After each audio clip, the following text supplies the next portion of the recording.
Sir आपने लेकिन affinity में से भी एक ही क्वेश्चन कराया। नेगेटिविटी में एक भी नहीं कराएंगे। वेटेज का ऑर्डर वही है, उन सब पे क्वेश्चंस नहीं बनते हैं।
सर आपकी आवाज़ नहीं आ रही।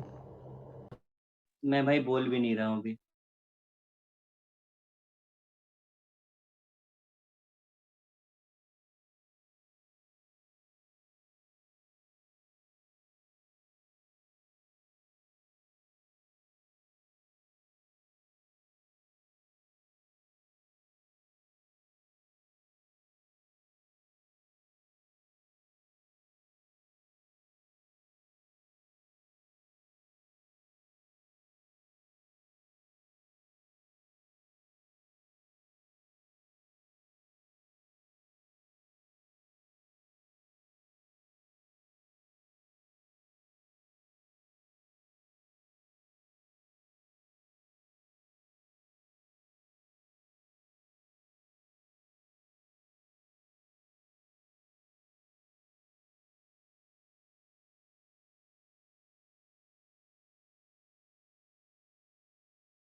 देखिए जरा, electronegativity it is defined as the relative tendency to attract the shared pair of electron.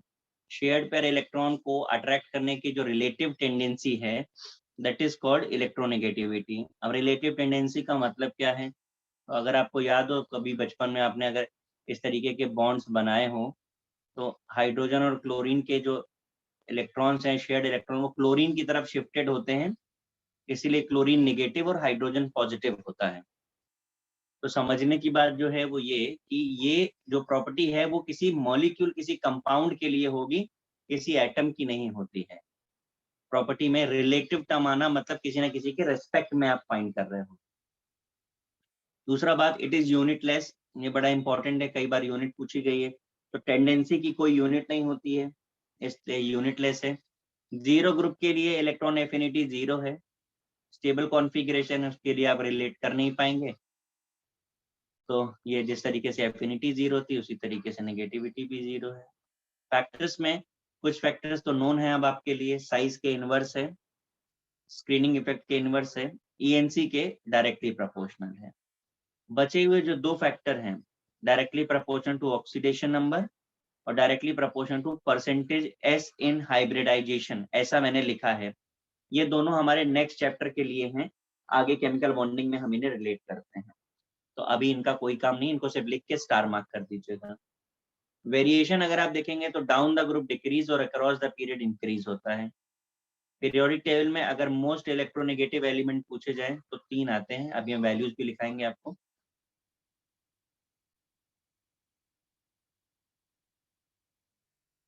Fluorine है, ऑक्सीजन है और नियोन है। इनके बारे में और डिस्कशन करते हैं, आप इतना कॉपी कर लीजिए।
कॉपी हो गया? Yes sir.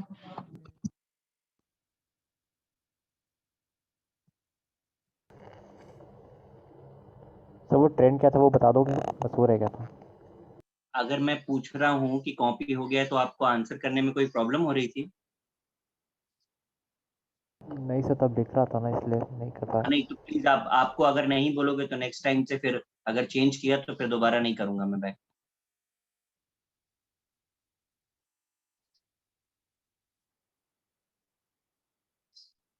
हो गया सर, थैंक यू।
देखिए, हमने अभी तक किसी भी कैलकुलेशन की तरफ नहीं देखा था। आयनाइजेशन एनर्जी एक्सपेरिमेंटल थी और इलेक्ट्रॉन एफिनिटी भी एक्सपेरिमेंटल थी। ये हम कैलकुलेट कर सकते हैं।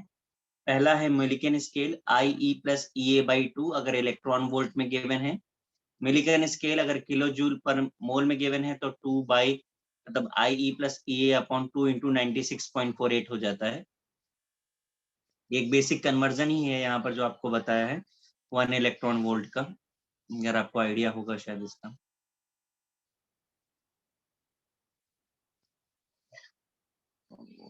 पर molecule is equal to 96.48 kilo joule per mole है, तो वही सिर्फ हमने फैक्टर इंट्रोड्यूस किया है। अगर पॉलिंग स्केल की बात करेंगे तो सेम फॉर्मूला है, 2.8 का एक फैक्टर यहाँ पर आ जाता है। तो अगेन मैं बोलूंगा कि कैलकुलेशन आपको पूछा नहीं जाता है, लेकिन फॉर्मूला आपको पता रहेगा तो अच्छी बात है। कैलकुलेशन नहीं पूछा जाता है आपसे। सर लेकिन फॉर्मूला याद रखना है ना। हाँ, फॉर्मूला याद रखिए।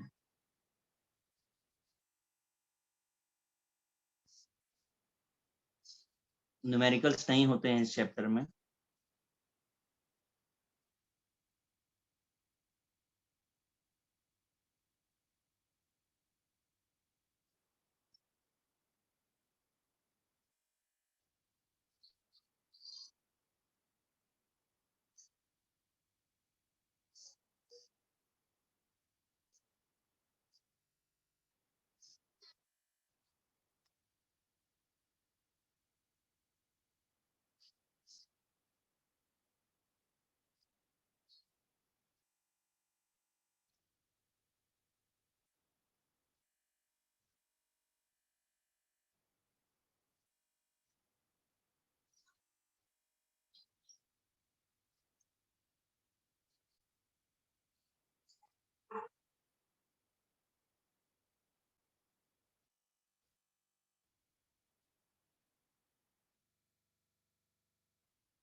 ये तीसरा रिलेशन है, ऑलरेडी रखा हुआ अप्रोच बोलते हैं। इससे निकालने के लिए 0.744 plus 0.359 Z effective upon R square है। जेड इफेक्टिव आपको पता है इफेक्टिव न्यूक्लियर चार्ज होगा उस एलिमेंट का, आर रेडियस इन एंगस्ट्रॉम है। सर वो आप नाम बता सकते हो क्या है? ALLRED लिखा हुआ है एंड ROCHOW लिखा हुआ है।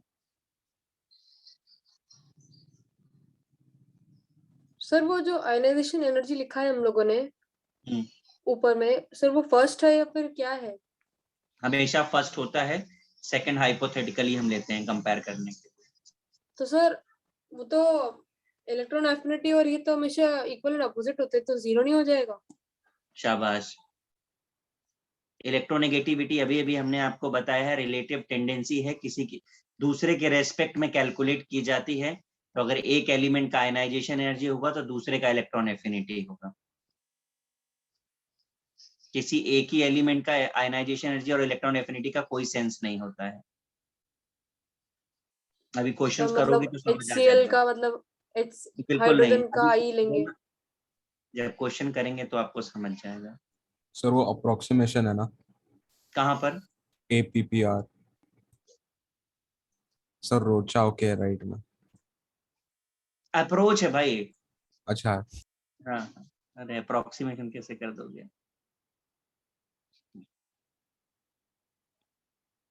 इन सब में हम लोग पॉलिंग स्केल को प्रेफर करते हैं और उसी के बेसिस पे ज्यादातर हमारी वैल्यूज यूज होती हैं।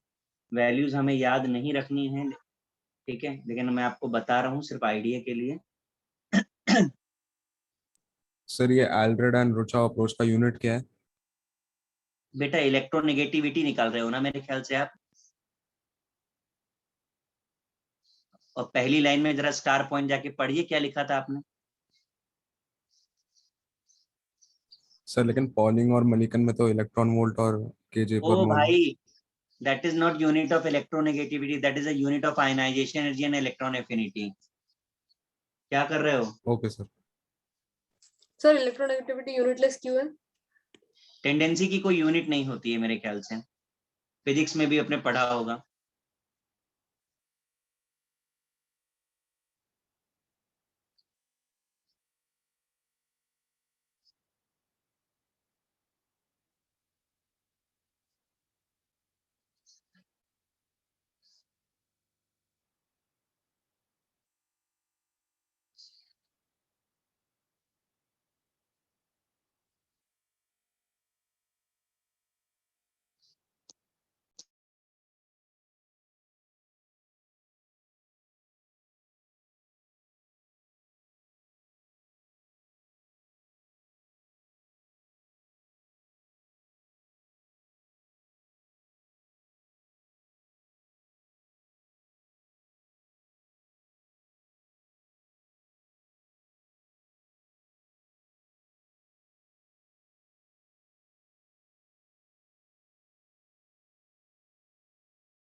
देखिए जरा, पॉलिंग स्केल्स की वैल्यूज लिखी हैं, जैसा मैंने बोला वैल्यूज आपको याद नहीं रखनी है, आप सिर्फ देख लीजिए एक बार, अगर किसी क्वेश्चन में जरूरत पड़ती है तो गिवन होती है। हाइड्रोजन 2.2 है, क्लोरीन 3.98 है, क्लोरीन 3.16, ब्रोमीन 2.96, आयोडीन 2.66, नाइट्रोजन 3.04, और बाद में हैशटैग करके जो पॉइंट लिखा है electronegativity of nitrogen and chlorine almost same होती है। आपके सामने वैल्यूज लिखी देख लीजिए, बहुत क्लोज हैं दोनों। बट अगर इफेक्टिविटी की बात करेंगे तो मोर फॉर नाइट्रोजन, नाइट्रोजन की इफेक्टिविटी ज्यादा होती है, ये बात याद रखिएगा। वैल्यूज में अगर आप देखोगे तो आपको Cl की ज्यादा दिख रही होगी, दिख रहा है?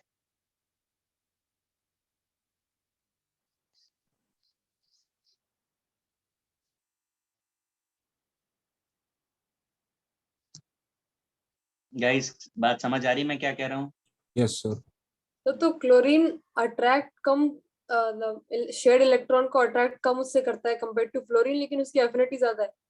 हाँ, वैल्यू वाइज वो ज्यादा है, पर आगे देखो मैंने ब्लैक से क्या लिखा हुआ है, क्योंकि साइज ज्यादा होने की वजह से इफेक्टिविटी कम हो जाती है उसकी।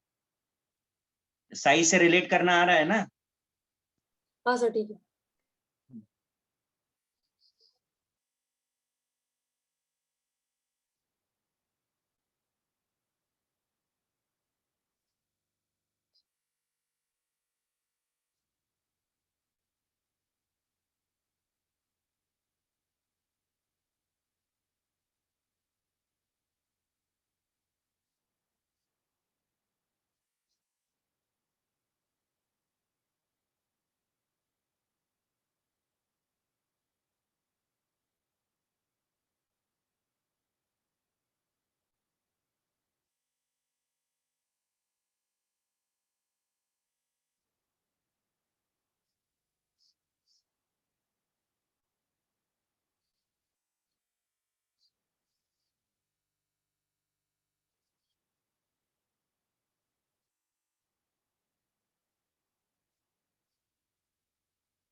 सर वो माइनस लिखा है सर, या कुछ और लिखा है आपने? साइन ऑफ डिफरेंस बोलते हैं इसको।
देखिए जरा एप्लीकेशन में परसेंटेज ऑफ आयनिक कैरेक्टर अगर हमें कैलकुलेट करना है तो हमारे पास फर्स्ट पॉइंट है 16, ये साइन ऑफ डिफरेंस है एक्स ए और x B.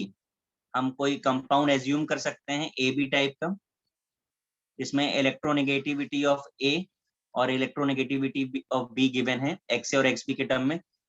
Sign of difference इसलिए डाला है कि किसी भी हाल में वैल्यू नेगेटिव नहीं हो सकती है। आप अगर मैं नेगेटिव लिख देता है तो 2 - 4 आप नेगेटिव में सॉल्व कर देते हो उसको, इसलिए साइन ऑफ डिफरेंस डाला जाता है।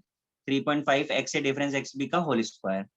कंपाउंड का कलर होने के लिए कोवेलेंट नेचर हमें देखना होता है, तो याद रखिएगा ये परसेंटेज आयनिक बता रहा है, तो आपको कोवेलेंट भी पता चल जाएगा क्योंकि आयनिक प्लस कोवेलेंट 100 होता है, तो आप कोवेलेंट निकाल सकते हैं उससे।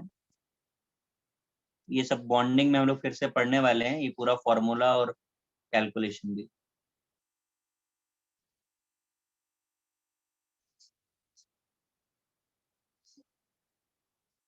Electronegativity directly proportional to acidic nature है, इसके क्वेश्चन अभी हम लोग करेंगे आगे, एसिडिक और बेसिक साथ में। ये मैंने 2 क्वेश्चन दिए हैं, एक electronegativity of fluorine on Pauling scale is 4 given है, calculate the value on Mulliken scale कितना होगा ये आपको बताना है। दूसरा IE और EA मैंने गिवन है, आपको पॉलिंग स्केल पे इलेक्ट्रोनेगेटिविटी बतानी है। दोनों क्वेश्चन के आंसर्स भेजिए मुझे जरा।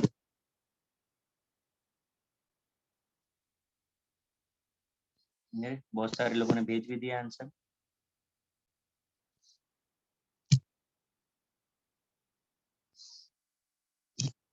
पहले का आंसर कितना आ रहा है? 11.2 11.2 कैसे किया है वो बता दीजिए मुझे। 9 to 2.8।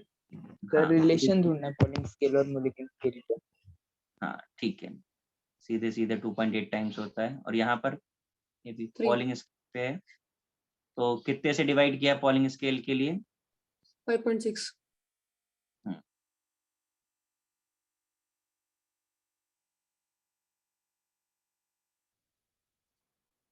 कॉपी हुआ सर है अच्छी ये? वाली आती है सर, इसकी 3 आता है क्या चीज? सर, ये जो आपने लिख दिया सर वो अच्छी वाली भी आती है सर, 3 आता है। अरे ठीक है ना, थोड़ा बहुत बाकी लोगों को भी करने तो सब मैं ही करूंगा। सब आंसर छाप रहे हैं, जो लोग नहीं कर रहे हैं 2-3 लोग आंसर भेजते हैं, बाकी के लोग छाप रहे हैं सिर्फ, उनके लिए छोड़ देते हैं कि भाई कुछ तो क्या मल्टीप्लिकेशन डिवीजन तो करो।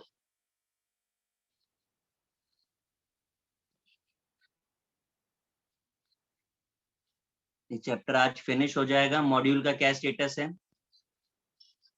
सर 45 तक हुए हैं। टोटल कितने क्वेश्चंस हैं? 60 के आसपास ही हैं, ज्यादा तो है नहीं। सर 60 है। 60 हैं। कब तक खत्म हो जाएंगे? सर आज। क्योंकि ये जो आज हम आपको सिखा रहे हैं इस पे क्वेश्चंस नहीं है वहां पे। तो सर आप इस पे क्वेश्चन दे दीजिए। इस पे मैं कराऊंगा, वहां पे मतलब मेरा मतलब मॉड्यूल में क्वेश्चंस नहीं है, ये मैं कराने वाला हूँ।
सर इससे पहले जो मैंने डाउट पूछा था सर, तब आपने कहा था कि आई ई और ई ए उल्टे अभी भी वही अलग कह रहा हूँ। equal- हाँ सर। हाँ, आपसे मैं एक छोटी सी चीज पूछता हूँ, आप मुझे आंसर दे दो।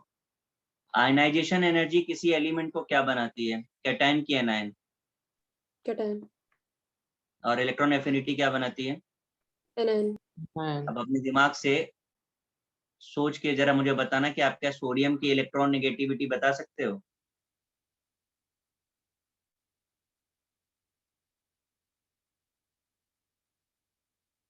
बोलो,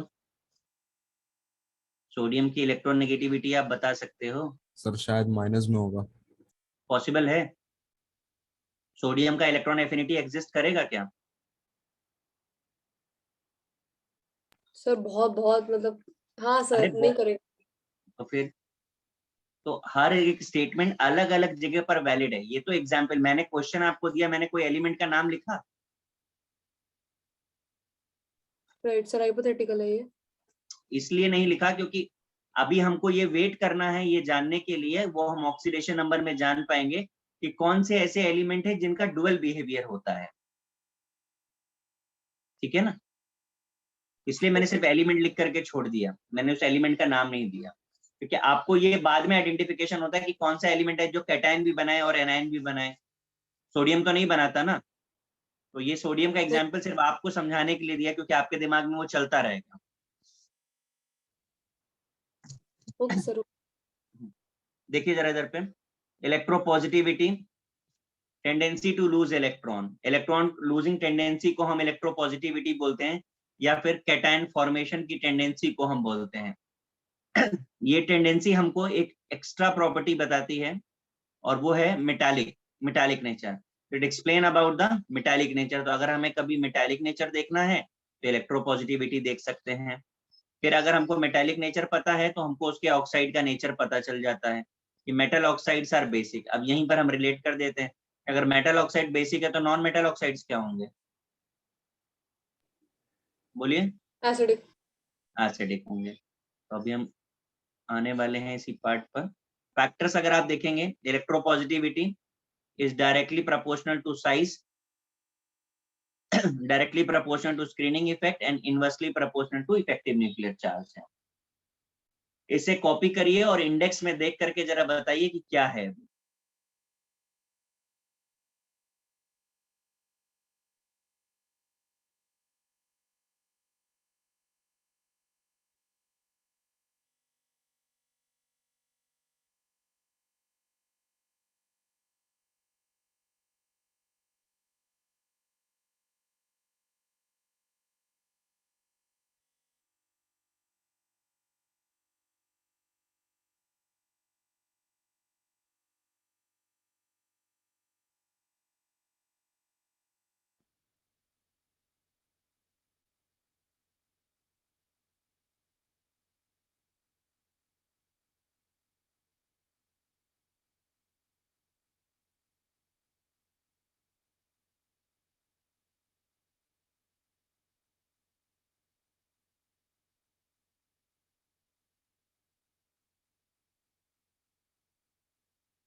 सर मतलब जितना ज्यादा इलेक्ट्रोपॉजिटिव उतना ज्यादा मेटालिक कैरेक्टर।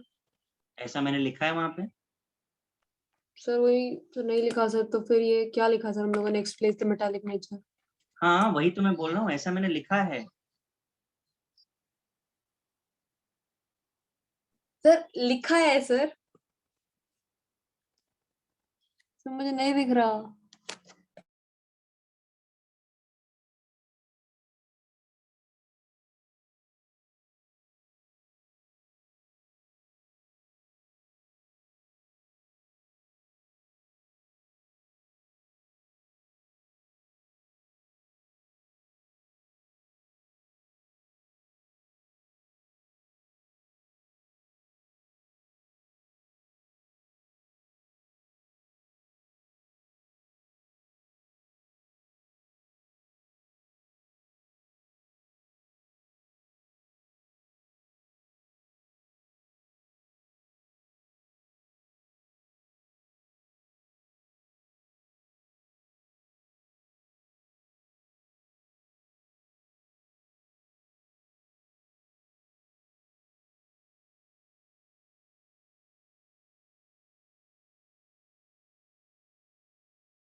चलो भाई जरा, जानवी जी क्या बोल रही थी, अब आप बताइए, आपको क्या दिख रहा था क्या नहीं दिख रहा था? सर दिख गया। ऐसा जरूरी रहता है कि तुम बीच बीच में थोड़ी थोड़ी देर में कुछ कुछ इंटरप्ट करते रहो? तुम्हें लगेगा कि सर बोलते रहते हैं हमेशा, लेकिन आप कभी सोच करके ऐसा देखो कि ऐसे बीच बीच में इंटरप्ट करते हो। मैं अगर कुछ लिख रहा हूँ या मैं कुछ बता रहा हूँ तो मैं डिस्टर्ब हो रहा हूँ। अगर कोई आपको सुन रहा है तो आपकी बात सुन करके वो कंफ्यूज हो जाएगा, क्योंकि उसको हो सकता है ना समझ रहा हो, आपने कुछ एक नया टर्म इंट्रोड्यूस कर दिया बीच में, वो तो बेचारा गया। जैसे बीच बीच में इंटरप्ट मत करो, डाउट आया है रोक कर रखो, मौका देंगे, आप पूछ लो, मना नहीं है, लेकिन इंटरप्ट मत करो बीच में। देखिए जरा सब लोग, यहाँ पर electropositivity, metallic nature, basic nature और एसिडिक नेचर आपको कंपेयर करना है। ठीक है, अभी अभी मैंने बताया कि down the group electropositive character increase होता है, तो इसका ऑर्डर आपको समझ आ रहा होगा। मोस्ट इलेक्ट्रोपॉजिटिव कौन है इनमें से? क्यों भाई? सीजियम। सीजियम। और याद रखिएगा पूरी पीरियोडिक टेबल में सबसे ज्यादा मेटालिक अगर कोई है तो वो कौन सा है? सीजियम। तो मेटालिक कैरेक्टर हमको मिल ही गया। बेसिक नेचर क्या होगा? इंक्रीज। इंक्रीज। तो एसिडिक क्या होगा? डिक्रीज। अब यहाँ एक बात समझ लीजिए कि इनमें से कोई भी एसिडिक नहीं है, बट हम कंपैरेटिव डिस्कशन में क्या बोलते हैं कि इनवर्स होगा।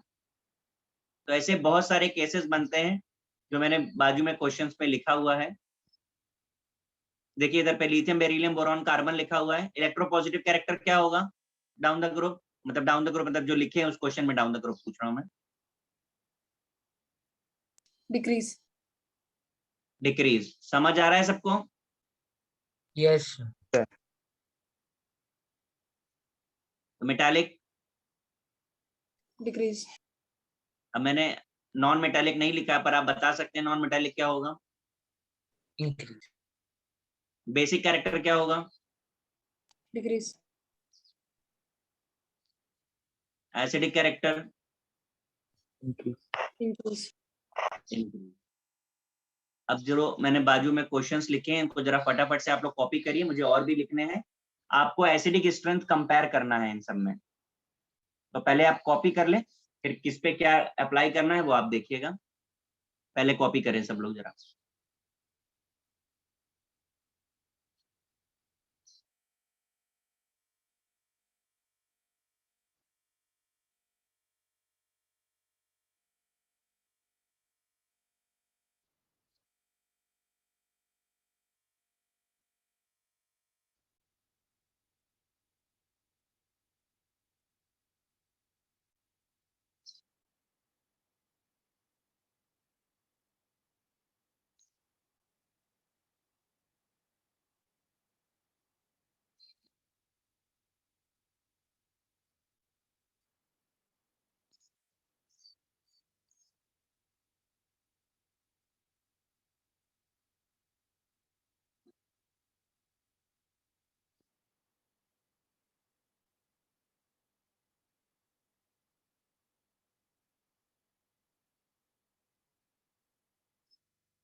जगह की वजह से मेरा थोड़ा सीक्वेंस इधर उधर हो गया है, पर आप सीक्वेंस में ही रखिएगा, 20 तक मैंने दिए हैं क्वेश्चन।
कॉपी हो गया भाई सबका?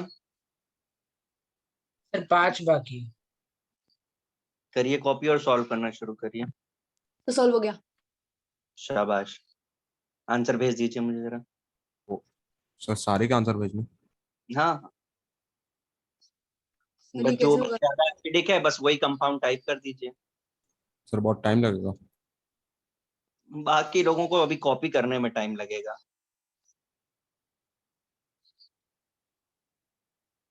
आप लोगों को थोड़ा बहुत ऑक्सीडेशन नंबर कैलकुलेट करना आता है कि नहीं आता? हाँ सर आता आता है है। सर। चलो, आता है तो फिर जल्दी हो जाएगा। जैसे अगर नहीं आता होगा तो सही प्रॉब्लम आने वाली। सर टाइप करते करते सर मर जाएंगे सर, वो जो हारेगा है सर उसका ए बी करके कर दे क्या तुमको सर? ऐसा उम्मीद है कि तुम मर जाओगी, ऐसा तुमको लग रहा है?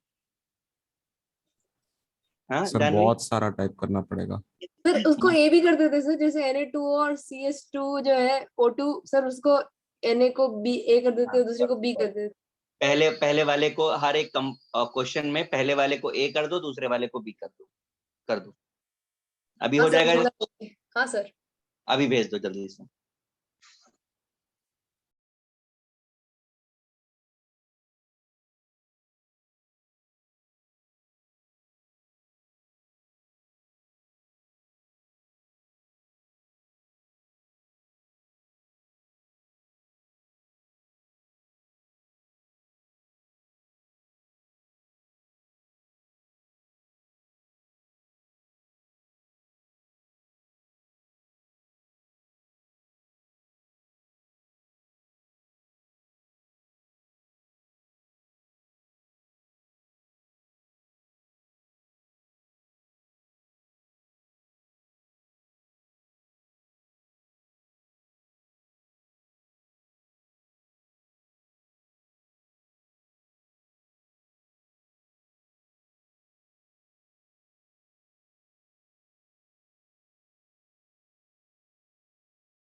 कॉपी हो गया भाई? सॉल्व करना स्टार्ट करिए जल्दी।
सर आंसर्स भेज दिए। देख रहा हूँ मैं।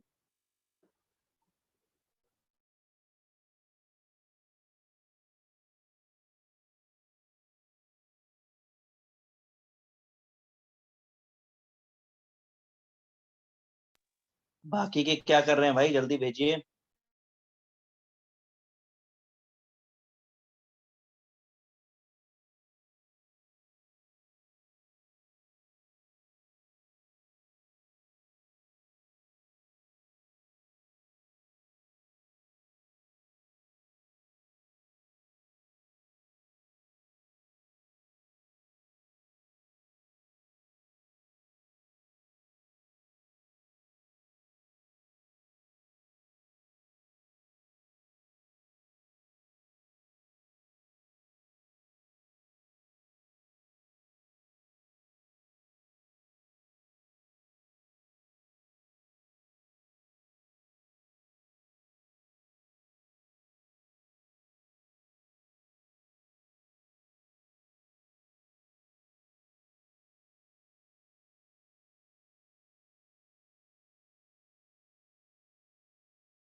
Done sir.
मैं आंसर्स लिख रहा हूँ, वेरीफाई करें।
अब जरा वो लोग बताएं जिनका गलत हुआ है।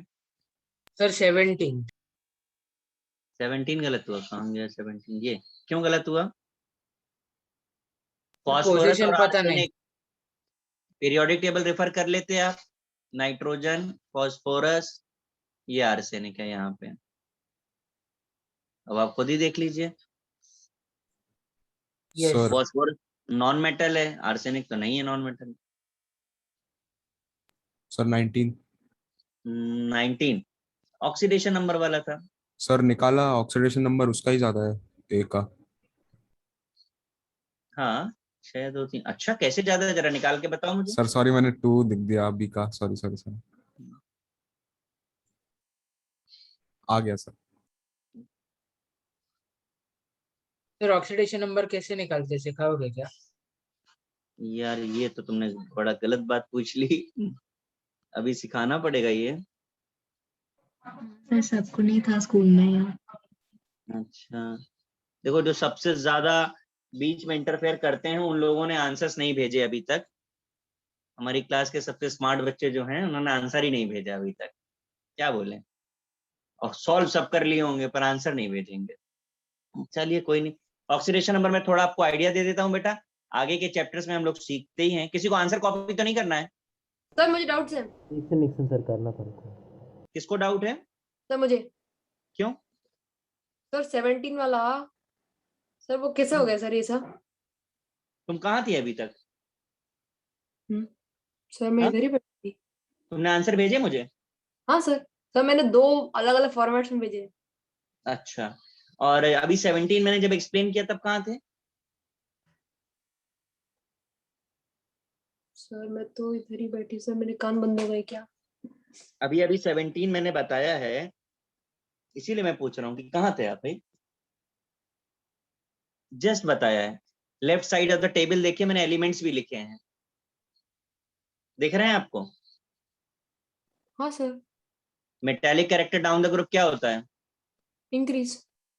तो फास्फोरस और आर्सेनिक में ज्यादा मेटेलिक कौन सा होगा? आर्सेनिक। तो ज्यादा बेसिक कौन सा होगा? सर बट तो एसिडिक स्ट्रेंथ का सर देना है ना? मैंने जो पूछा मुझे उसका आंसर दो। सर आर्सेनिक वाला। तो नहीं अगर सर, आर्सेनिक ज्यादा बेसिक है तो फास्फोरस ज्यादा एसिडिक नहीं नहीं सर, होगा? सर बेसिक फास्फोरस वाला ज्यादा होगा ना?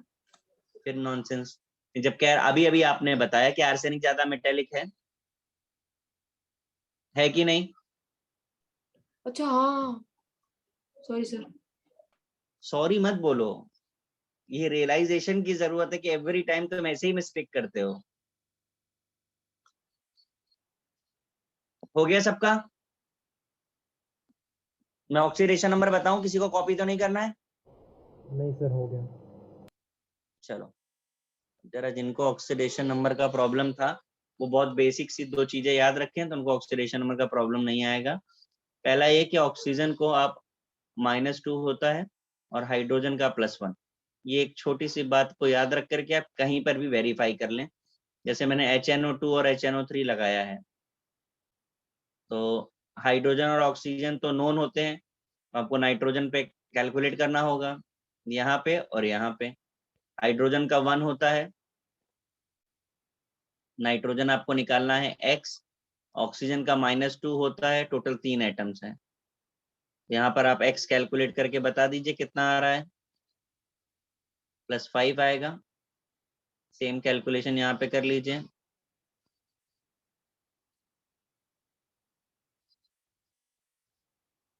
यहाँ पर +3 आएगा,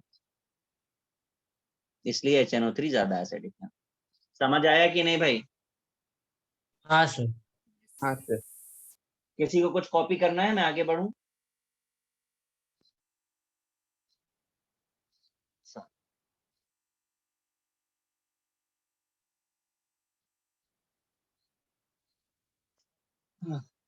जानवी जी, आपसे ही शुरू करते हैं आगे का। Okay sir. जरा एक छोटे से क्वेश्चन का आंसर आपको देना है। मैंने सोडियम क्लोराइड में वाटर ऐड कर दिया, प्लीज प्रोडक्ट्स बताएंगे मुझे। And this question for everyone, NaCl में वाटर ऐड किया, क्या मिलेगा? Na+Cl-। Na+Cl-, what about water? H+O-2। Abhinav, salt solution मिलेगा वो बात मैं समझ गया आपकी, लेकिन मुझे ये बताइए कि पानी ने किया क्या फिर सोडियम क्लोराइड के साथ?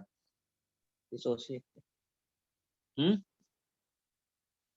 टर्मिनोलॉजी मत पोलराइज बताओ मुझे। किया। हाँ, सर वो पोलराइज किया उसको। नहीं सर, नहीं सर, स्प्लिटिंग नहीं होगी सर। क्या होगा वो बताओ।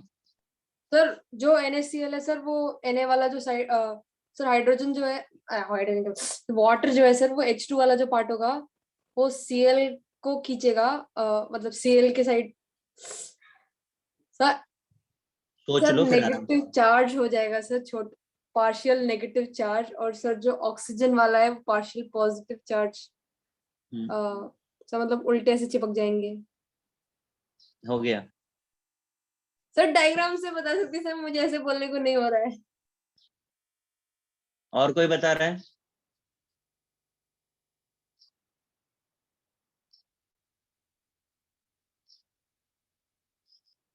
और कोई बता रहा है?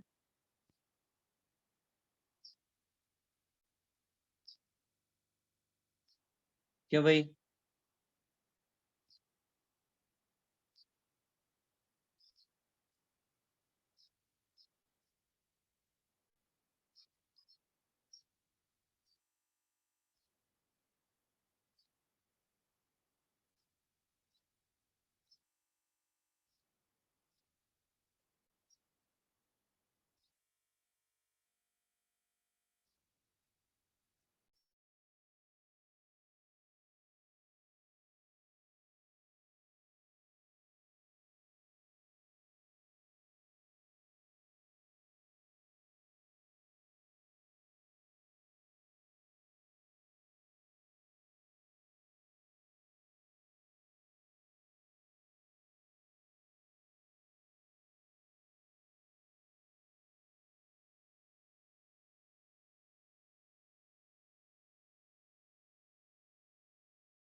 देखिए जरा, हाइड्रेशन टेंडेंसी मैंने क्या क्या लिखा है मैं पहले रीड कर दूं कि पहले समझा दूं? चलो जरा देखो, जैसे मैंने आपसे बोला कि आपने सोडियम क्लोराइड में अगर वाटर डाला तो क्या होगा रिएक्शन। तो sodium is surrounded by water molecule, Cl is surrounded by water molecule. दिख रहा है आप लोगों को स्ट्रक्चर में? Yes sir. ठीक है। इसको कवर करते समय, स्ट्रक्चर बनाते समय दो चीजों का मैंने ध्यान रखा है। पहला कि Cl नेगेटिव होता है, इसलिए वो वाटर के H के साथ जुड़ा हुआ है, and sodium is positive, so linked with negative part of water, यानी ऑक्सीजन के साथ लिंक्ड है। ऐसा आपको ध्यान रखना है। सेकेंड चीज जो मैंने ध्यान रखी है वो नंबर्स का ध्यान रखा है। This is not the actual number, ठीक है, बट इतना आपको ये बता रहे हैं कि जो Cl के साथ वाटर मॉलिक्यूल्स कंबाइंड है that is lesser than sodium, sodium से कम कंबाइंड है Cl के साथ। ठीक है, ऐसा क्यों हो रहा है तो वो मैं आपको बताता हूँ। ठीक है, अब पहले यहाँ देख लीजिए जरा, हाइड्रेशन का मतलब क्या होता है। Tendency to form hydrated structure, यानी किसी भी आयन का वाटर मॉलिक्यूल से कवर होना इज कॉल्ड हाइड्रेशन। बात समझ आ रही है? अब जब जब ये अट्रैक्ट करता है, क्योंकि इट्स अ फिजिकल फोर्स, आपको पता है ये अट्रैक्शन है, ठीक है, तो अगर अट्रैक्ट करता है तो एक एनर्जी फ्री होती है, that energy is called hydration energy, amount of energy release when an ion is hydrated.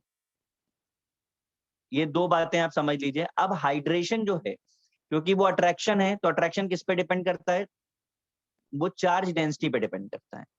अब वो कैसे डिपेंड करेगा? तो hydration is directly proportional to charge density, यानी Q/R हो गया। दिख रहा है आपको? अब अगर चार्जेस सेम होंगे तो साइज के इनवर्सली प्रोपोर्शनल होगा। ये बात समझ आ रही है आपको? क्यों भाई? Yes sir. अगर बाकी के लोग नहीं बोलेंगे तो फिर बाद में बिल्कुल भी इंटरप्ट या डिस्टर्ब ना करें हमें। मैं ये मान के चल रहा हूँ कि सबको समझ आ गया है। देखिए इधर पे हमारे पास सोडियम है और हमारे पास क्लोराइड है। सोडियम और क्लोराइड में से किसके लिए ज्यादा होगी चार्ज डेंसिटी? बोलिए, किसके लिए? Sir chlorine. क्लोरीन के लिए ज्यादा होगी। कैसे? क्लोरीन का रेडियस सर ज्यादा है। उसका रेडियस ज्यादा है। तो अगर रेडियस के इनवर्सली प्रोपोर्शनल दिख रहा है कि डायरेक्टली प्रोपोर्शनल दिख रहा है आपको? इनवर्सली। तो अगर साइज बड़ा हो गया तो फिर कम होना चाहिए या ज्यादा होना चाहिए? कम। कम होना चाहिए। तो Cl के लिए कम होगा और सोडियम के लिए ज्यादा होगा। सर बात समझ आया कि नहीं? Yes sir. इसी अट्रैक्शन के बेसिस पे हमने वाटर मॉलिक्यूल्स का काउंट दिखाया है। ठीक है, कि सोडियम के पास वाटर मॉलिक्यूल Cl के कंपैरिजन में ज्यादा होंगे। कितने ज्यादा होंगे, एग्जैक्टली कितने होंगे, वो अभी हमारा पार्ट ऑफ डिस्कशन नहीं है, बट हम इतना एश्योर करते हैं कि सोडियम के पास Cl से ज्यादा वाटर मॉलिक्यूल्स होंगे। दूसरी बात, आपने कहा NaCl में वाटर डालने से सोल्यूशन बनता है। मैं आपसे पूछूं, अगर ये जो सोल्यूशन बना इसे अगर हम हीट कर दें, अगर आप इसे हीट कर देंगे तो क्या होगा बताइए? वाटर वेपराइज होगा कि नहीं होगा? यस हाँ सर। सर। तो क्या बचेगा? सॉल्ट बच NaCl। जाएगा। तो इसका मतलब कि ये इजीली सेपरेट आउट हो गया। यस। तो इसका मतलब ये प्रूव करता है कि ये फिजिकल लिंकेज था या केमिकल लिंकेज। फिजिकल। फिजिकल। तो यहाँ पे मैंने वही मेंशन किया है, this is physical linkage. Okay, अब हम आते हैं इस पे क्वेश्चंस करने के लिए। अच्छा, एक और भी चीज यहाँ पे देख लीजिए, हाइड्रेटेड रेडियाई जो मेजर पार्ट हमारा है क्वेश्चन का। जब भी हम हाइड्रेटेड रेडियाई बोलते हैं तो हम वहां दो चीजें देखते हैं। एक देखते हैं आयनिक रेडियाई और उसके साथ कितने वाटर मॉलिक्यूल्स कंबाइन हो रहे हैं। आप मुझे देख करके बता सकते हैं साइज के बेसिस पे कि आयनिक रेडियाई और नंबर ऑफ वाटर मॉलिक्यूल्स दोनों ही इन्वॉल्व है, इसमें से मोस्ट डोमिनेटिंग प्रॉपर्टी क्या होगी? क्या डोमिनेट करेगा? नंबर डोमिनेट करेगा या आयनिक रेडियाई डोमिनेट करेगा? नंबर। बिल्कुल याद रखिएगा ये बात, नंबर डोमिनेट करता है। ठीक है, आयनिक रेडियाई डोमिनेट नहीं करती, क्योंकि आयनिक रेडियाई एंगस्ट्रॉम में होती है, बहुत छोटी होती है। अगर दो आयंस को हम कंपेयर करें, एक का 0.2 है और एक का 0.4 है, तो ये डिफरेंस बहुत बड़ा नहीं है, लेकिन इनमें से किसके पास वाटर ज्यादा है वो जरूर मैटर करेगा। बात समझ आ रही है? सर मैं चार्ज आपको- डेंसिटी क्या है? Q by R को बोलते हैं, charge per unit size. Okay sir. अब मैं आपको इस पर एक्चुअल में कैसे क्वेश्चंस होते हैं वो बताने जा रहा हूँ।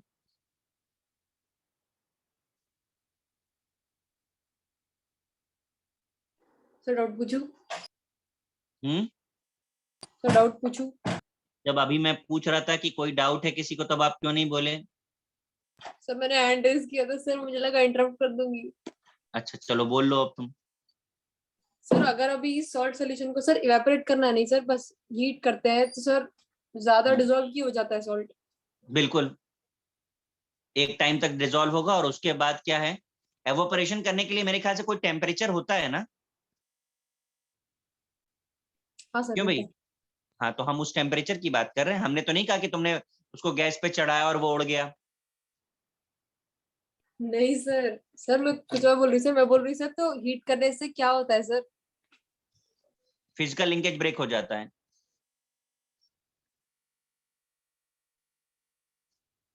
तो सर फिर और सॉल्ट क्यों डिसॉल्व होगा? फिर वही, आपने जब हीट करना शुरू किया तो आप सॉल्युबिलिटी बढ़ा रहे हैं, लेकिन एवोपरेट करने के लिए वाटर का टेम्परेचर क्या होना चाहिए? 100 से कम। और सॉल्युबल करने के लिए स्लाइटली हीट भी करेंगे तो भी बढ़ जाएगा। दोनों चीज में डिफरेंस है तो कि क्या नहीं है? बढ़ जाएगा सर? सॉल्युबिलिटी। हाँ सर वही पूछ रही सर, क्यों बढ़ जाएगी? अरे भगवान, सॉल्ट की तुमने सॉल्युबिलिटी के बारे में कुछ आइडिया है थोड़ा बहुत? सर पढ़ा होगा सर, कभी अब याद नहीं आ रहा। सॉल्युबिलिटी टेम्परेचर बढ़ाने से बढ़ती है अगर सॉल्वेंट का नेचर सेम है तो। ठीक है, ये फैक्टर है सॉल्युबिलिटी का। ठीक, लेकिन इसके ऊपर एक लिमिट होती है। अगर हाई टेम्परेचर हो गया और लिंकेज अगर ब्रेक हो गया तो सॉल्युबिलिटी नहीं रह जाएगी। ये दो अलग अलग चीजें हैं। इनिशियली सॉल्युबिलिटी जो है इंक्रीजेस विद टेम्परेचर, लेकिन इसमें भी कंडीशंस है, हर सॉल्ट के लिए ये बात एप्लीकेबल नहीं है।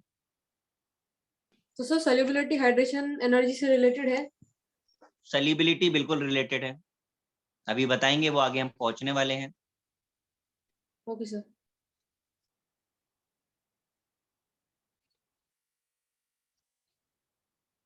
सॉल्युबिलिटी हाइड्रेशन एनर्जी के डायरेक्टली प्रोपोर्शनल होती है, अभी आएगा आगे। चलो खैर, मेरे पॉइंट पर आते हैं जो हम डिस्कस करने जा रहे थे। यहाँ पे lithium, sodium, potassium, rubidium, caesium लिखा हुआ है। मुझे आयनिक रेडियाई का ऑर्डर चाहिए, दिस डाउन द ग्रुप क्या हो रहा है। फिर हाइड्रेशन का ऑर्डर चाहिए कि क्या हो रहा है। फिर हाइड्रेशन एनर्जी का ऑर्डर चाहिए कि क्या हो रहा है। फिर हाइड्रेटेड रेडियाई का ऑर्डर चाहिए कि क्या हो रहा है। चलो एक एक करके बोलना शुरू करो। आयनिक रेडियाई क्या हो रहा है down the group? Sir increase. Increase. पक्का है, कोई डाउट तो नहीं? No sir. ठीक है, अब जरा हाइड्रेशन बताइए क्या होगा, इंक्रीज की डिक्रीज? एनर्जी ना। डिक्रीज। डिक्रीज। मैंने हाइड्रेशन पूछा है, हाइड्रेशन ही बताएं। डिक्रीज। डिक्रीज होगा। किसी को कोई डाउट इसके ऊपर? कोई डाउट नहीं है ना किसी को? चलो No, नेक्स्ट। हाइड्रेशन एनर्जी क्या होगी?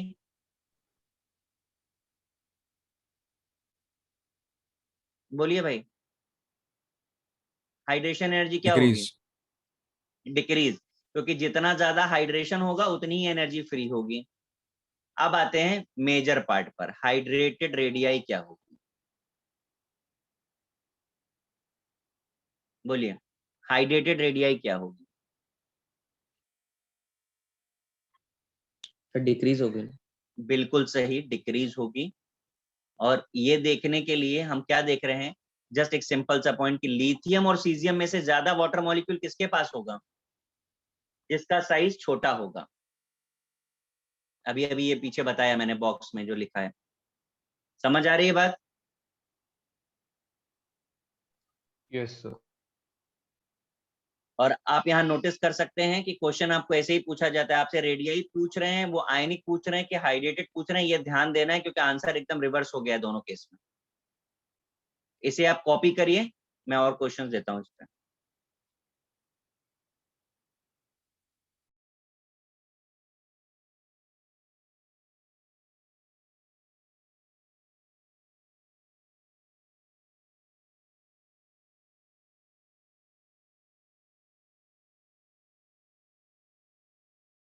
सर हमें कैसे पता चलेगा सर कि हाइड्रेशन नीचे जाते जाते डिक्रीज हो रहा है सर, क्योंकि फिर हमें कैसे पता कि चार्ज अब जो है वो कॉम्पनसेट नहीं कर रहा जितना डिक्रीज हो रहा है, इंक्रीज हो रहा मेरे है ख्याल rate। से हम लोगों को ये चार्ज मैंने जो मार्कर से लिखा हुआ है, आप पढ़ सकते हैं इसको। हाँ सर ठीक है। यार जानवी कुछ तो बराबर सुना करो आप।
देखिए जरा, अगर कोई कंपाउंड सेलेबल है तो उसके लिए hydration energy should be more than lattice energy होनी चाहिए। अभी लेटाइस एनर्जी क्या होती है, तो इट्स एनर्जी ऑफ सल्यूट, जिसका डिस्कशन हम केमिकल बॉन्डिंग में करते हैं। ये जैसा मैंने बोला कि ये सारी चीजें का यूज जो है वो अगले ही चैप्टर में होने वाला है, यहाँ सिर्फ इंट्रोड्यूस हो रही हैं।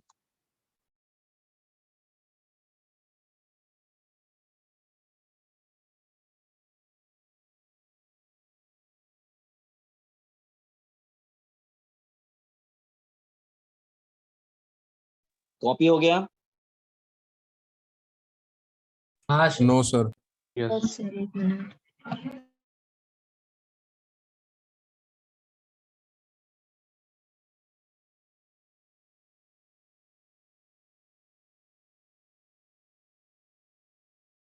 सर हाइड्रेशन रेडियस पे क्यों डिपेंड करता है? क्या बोल रही है? सर हाइड्रेशन जो है सर वो रेडियस पे क्यों डिपेंड करता है? यार तुम लेक्चर में नहीं रहते हो क्या? ऊपर इतना सारा लिखा है मैंने, और अभी मैं जब समझा रहा था पूरी क्लास ने समझा, तब आप कहाँ पर थे? सर मैं इधर ही थी सर। बॉक्स बना करके ब्रैकेट में स्टार लगा करके कुछ लिखा है, प्लीज उसे एक बार रीड कर लीजिए।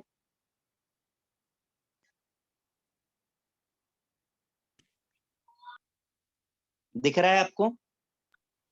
सर वही ना सर जो पर्पल और पिंक वाला। हाँ, पढ़ के बता दीजिए क्या लिखा है। Hydration directly proportional to charge density directly proportional to q by r. Hmm. और हाँ सर अभी सर आपने थोड़ी देर पहले क्यू बताया था मुझको, अब आर अभी आ गया वापस। रिलेट हो रहा है कि नहीं हो रहा है?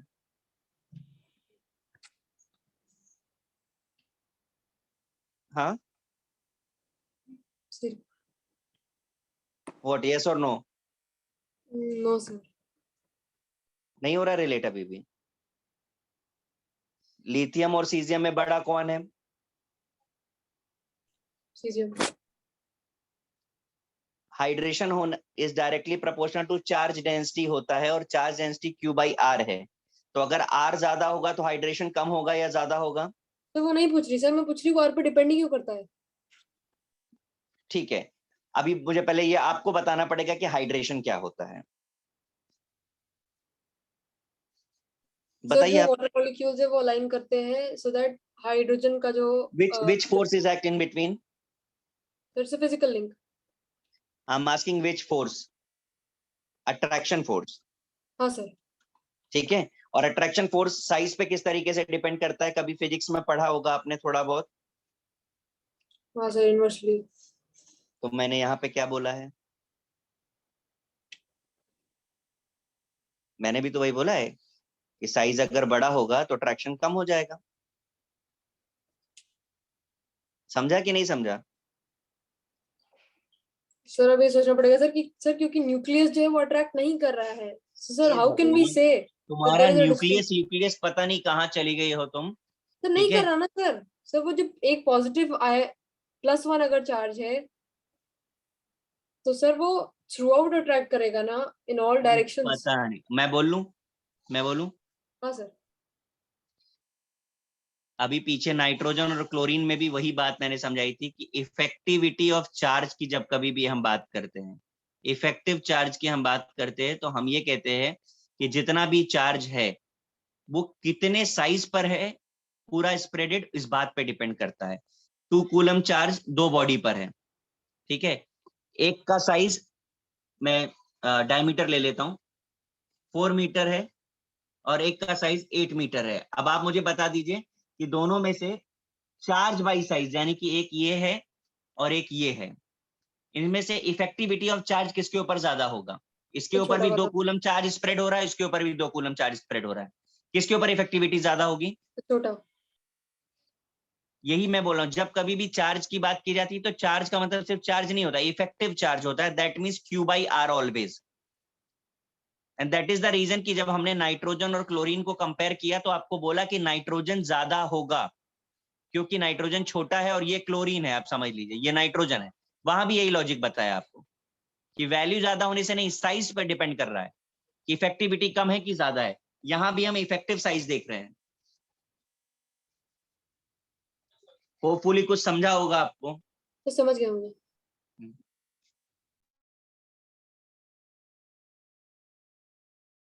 कॉपी हो गया सबका? Yes sir.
क्वेश्चन कॉपी करिएगा क्योंकि मैं आगे एडिट ही करने वाला हूँ। सिंपली पूछ रहा हूँ आपसे, इनमें से सबसे बड़ा कौन सा है? Which one is largest in size? K+। बाकी K के लोग plus। क्या बोलते हैं? क्या है भाई सबसे बड़ा? Sir K+। K+ ही होगा। K+ होगा। अब इस क्वेश्चन में मैंने थोड़ा सा चेंज कर दिया। अब बताइए, Li+। क्या होगा सबसे बड़ा? सॉरी सर, 1 मिनट सोच।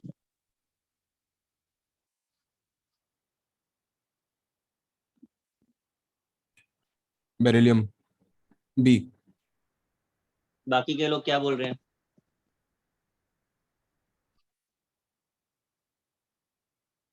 हाँ, बिल्कुल सही आंसर आपका, बेरिलियम। तो एक्चुअली जो सबसे छोटा था उसकी इफेक्टिविटी सबसे ज्यादा हो गई है। एक्वेस बोलने का मतलब है कि question is asking about the hydrated radii. कर लीजिए कॉपी।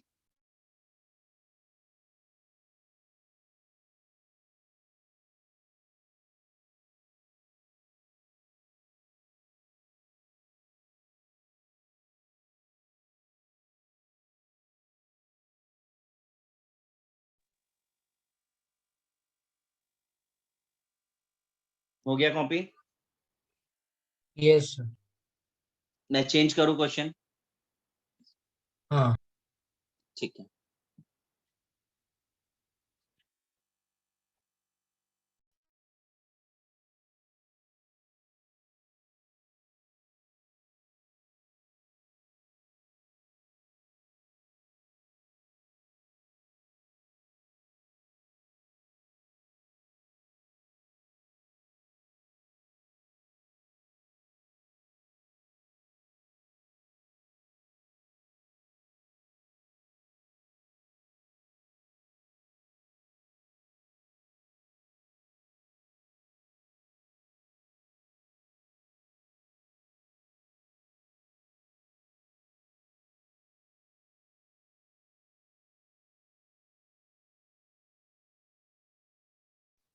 इन सब में सबसे बड़ा कौन है अभी?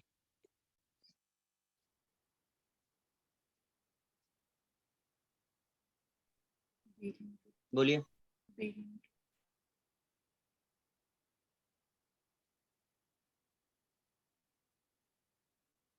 बोलिए भाई। सर के प्लस। आराम से सोच के बोलो। के प्लस में कितने शेल्स हैं और बेरियम में कितने शेल्स हैं? चेक कर लीजिए आप, पीरियोडिक टेबल है आपके पास, पीरियड चेक कर लीजिए। ज्यादा है, हाँ जी। बेरियम में ज्यादा है। बेरियम में ज्यादा है। हाँ, तो बड़ा कौन सा होगा? बेरियम। बेरियम। अब इस क्वेश्चन को मैं फिर चेंज कर दे रहा हूँ। एक्चुअली पूछना मुझे यही है, वो तो मैं बेकार ही पूछ रहा हूँ। अब बताइए बड़ा कौन है?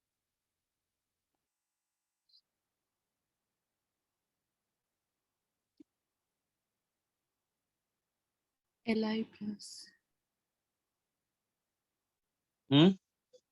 Li plus. Li प्लस कैसे पता चल रहा है आपको? सर क्योंकि एक्वस में कंप्लीटली फ्लिप हो जाता है, राइट? कि जो सबसे छोटा बाकी के रहता है। लोग क्या बोल रहे हैं? सर मुझे एल्यूमिनियम लग रहा है। और बाकी के? आंसर एल्यूमिनियम ही है।